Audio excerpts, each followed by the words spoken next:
So we will continue our discussion on history in the session. Okay, so we have so far reached 1914 in our discussion of modern India, and we have reached till World War One. And this World War One I'll be discussing as part of world history later, because this is part of your mains only, so it is not that great significant in your prelims. So let's continue from our Indian history side, but let's try to understand the impact of World War One on the Indian freedom struggle. So we have this Ghadar Party and the militant nationalism during World War One, Home Rule League. Okay, all these are actually connected to the World War One. So we'll try to obviously understand the impact of World War One in the context of Indian freedom struggle. World War as such in detail, everything will be covering as part of your world history later. That I'm keeping it for mains. So let me complete till 1947, and then we will go for post-independence India, and then we will go for world history. Okay, so in 1914. What is the significance? Actually, Tilak was released from jail. So if you remember, in 1907 there was a Surat split, and that was a split between moderates and extremists, and after that the movement got weakened, and the moderate extremist leader Tilak was sent to jail, and then movement got weakened, and then there was the first phase of militant nationalism we have discussed. Now Tilak was released. Now at this point there was actually a question in the minds of the nationalists whether you want to support the Indian troops involvement in World War One. See, the World War is actually happening between, on one side it is German and the Ottoman Empire or the Turkish Empire, and on the other side it is the British, French, Russian, and later US also joined in 1917. So India have nothing to do with it, but majority of the army members are actually from India. More than 2 lakh of the English troops are from India. Okay, so the question in the minds of the nationalists at this time is whether they should support the Indian troops involvement in the World War One, where we have nothing to do with the war. Indians have nothing to do with the war. Indians have no role to play, even though these troops or the army members are paid by the English only. And finally, that they have decided that Indians will support the English during this crisis that they are suffering during World War One. So we will support them with the expectation that after the war they will repay it back in terms of significant devolution of power. Okay, so this was the idea which was going on during this time among the nationalists. And if you see, Tilak was released in 1914, and Tilak and Annie Besant together they tried for unification of Congress. So they wanted to join this moderates and extremists, because already the nationalist movement got weakened after the Surat split, and somehow they must be rejoined. So Tilak have made number of assurances that Tilak said he won't go for any mass movement or mass mobilization to overthrow British, and he said he will only demand for self-rule similar to the white colonies, or the home rule as part of Home Rule League movement, as similar to the white colonies, and there won't be any mass movement to overthrow British. If at all it is there, it is clear for Tilak that the moderate leaders will not allow this or accept it. Okay, so he promised, or he gave number of assurances, and at the same time moderates were also in a position to accept them, because they have already realized that there was nothing happened during this time, 1907 Surat split to, or 1909 Indian Council Act to 1940. Nothing is actually happening. The nationalist movement actually got weakened, and the Britishers, if you remember, in 1907 Surat split, at that time I have told you, just before the Congress session, British actually met the moderate leaders and gave them assurances that they will go for significant devolution of power after the Congress session. And then 1909 Indian Council Act was passed, which was known as Morley Minto Reform. Okay, and one of the demand of nationalists was Indians to be in majority in the Legislative Council, and one of the provision in that, Indians were in majority for the first time in Legislative Council, but moderate leaders were unhappy with that, because their demand was not just Indians to be in majority, but elected Indians to be in majority. See, the condition is like, let's suppose 100 members are there in total. Indians are in majority. That means out of this maybe 60 Indians will be there, and rest 40 others will be there.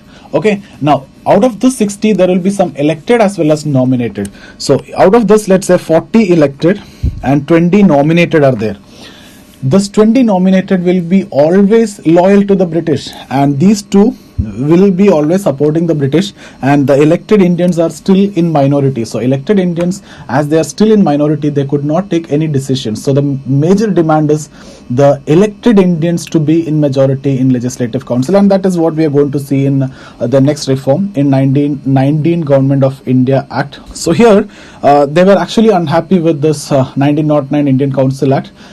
And finally, they have decided to join hands together. So Congress, all the moderates and extremists, join hands in 1914 with the support or with the efforts of Annie Besant and Tilak. Okay. Now we need to discuss about Home Rule League movement. Okay, it was started by Tilak and Annie Besant. She was an Irish lady, so it was similar to the Irish Home Rule League. Okay, so Home Rule League movement was started. Basically, the objective is to create political consciousness amongst the masses, and with that you can actually exert pressure on the English, and with the expectation that later there will be significant devolution of powers and we can establish a home rule like other white colonies under the British. So effectively they are demanding the self-rule. And related to Indian troops involvement in the World War I, they have also taken the nationalist stand that they have decided that they will support the Indian troops involvement in the World War I. So they are supporting the British in this crisis with the expectation that the British will repay it back in terms of significant devolution of power. And in Maharashtra, it was actually Tilak who led the movement, and except in Maharashtra, entire India, it was Annie Besant who led this movement. Okay, and the strategies that they have adopted is actually the plays, street plays, okay, and speeches in libraries. All these were their strategies. So it's all about spreading political consciousness among the minds of the people or the public. Now, one very important thing is you need to know the difference between Home Rule League and Ghadar Party. So during this time, one more movement was going on which is related to Ghadar Party. So as I have discussed about militant nationalism during World War II, that was in fact the second phase of militant nationalism. The first phase of militant nationalism was between 1908 to 1911, which is connected to the partition of Bengal. So the second phase of militant nationalism is connected to World War II.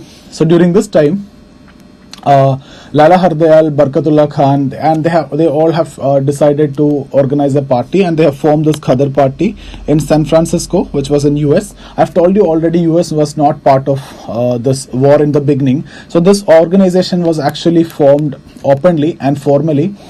And their objective was they have seen this as a great opportunity because most of the Indian troops were in English army and they were abroad. So military control in India is actually weak, and they have decided that, or they have understood, or they have thought that if we can instigate a mutiny among the Indian soldiers at this time, it is very easy to militarily overthrow English. Okay, so they have tried to instigate a mutiny. That was their objective. During this time, one incident, Komagata Maru incident, Komagata Maru incident, 1914, which can be asked as a prelims question, which was related to Continuous Passage Act. Continuous Passage Act, 1914. What was this Continuous Passage Act? It was actually an anti-immigration policy which was taken by the Canadian government under the pressure of British government. There were two conditions under Continuous Passage Act. The first one is you cannot be a legal migrant in Canada unless you satisfy two conditions. The first condition is you should travel from the origin to destination in a single uninterrupted journey. That means you cannot stop in between. See, normally from Asia, if you travel, you take around 60 days and you used to stop at Europe. So it is basically to discriminate the Asians or the non-whites. Secondly, you should have an adequate financial balance if you need to be a legal migrant in Canada. So this was Continuous Passage Act, and it was clearly an anti-immigration policy, and it was completely biased against the Asians. So it was the objective of Canadian government is basically to prevent Asians to enter into Canada. And 320 Indians, okay, the potential migrants to Canada, they started from Hong Kong and they went to Vancouver port. by satisfying the condition, and in 55 days, in an uninterrupted journey, they have reached the Canadian port, and they were not allowed to enter there by saying that the reason was they have not satisfied the second condition, even though they have come in an uninterrupted journey, but they didn't had enough or adequate financial balance, and they were forced to send back or come back to Calcutta. When they reached Calcutta, they have requested the British government to talk to Canadian government regarding this issue to support them, and in police firing around 22 people died, and this is what all about Kamagata Maru incident. But this was actually highlighted that the British government is not at all interested in the issues of Indians, and Ghadar Party tried to capitalize on this sentiment which was there in Punjab at that time, and they tried to instigate mutiny among the army members who were stationed in Punjab. But the news was somehow leaked to the English, and they have passed an act, Defense of India Act 1915, and through that they were able to imprison many potential army members who were supposed to participate in mutiny, and later on they were hanged also. And by this time later, US also joined in the World War I, so there was a crackdown of this Ghadar Party.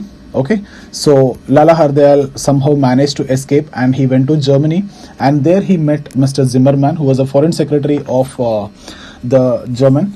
Okay, and Zimmermann offered financial assistance to Lala Hardayal and Ghadar Party to instigate a mutiny among the Indian soldiers in the British army, so that you can weaken the British army, so that German can win the war. Okay, so this was all about Zimmermann plan. So what I want to tell you is Home Rule League is going on one side and Ghadar Party on the other side, which was parallelly going during World War I. Their objectives are entirely different. Ghadar Party want to militarily overthrow British by instigating a mutiny, but here Home Rule League actually supporting the English during the time of war, and with the expectation that there will be a self-rule later, and there will be a significant devolution of power on the line similar to white colonies. Okay, so let me write it down, the important points here.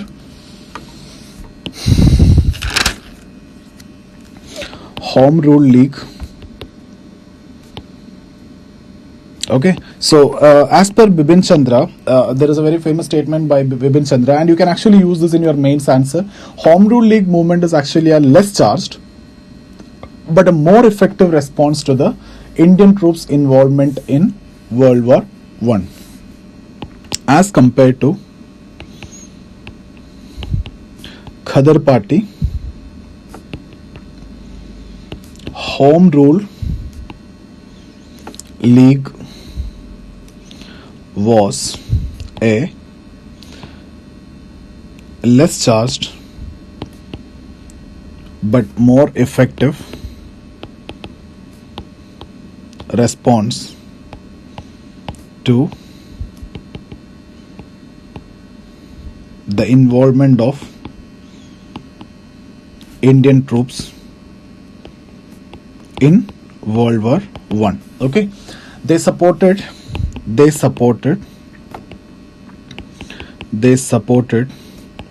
involvement of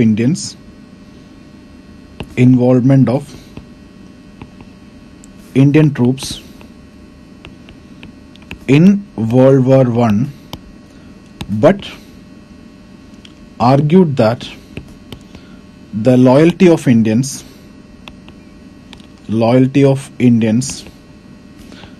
must be repaid as soon as the war comes to an end. Okay, so now we are showing the loyalty, but it must be repaid. How? By a significant devolution of power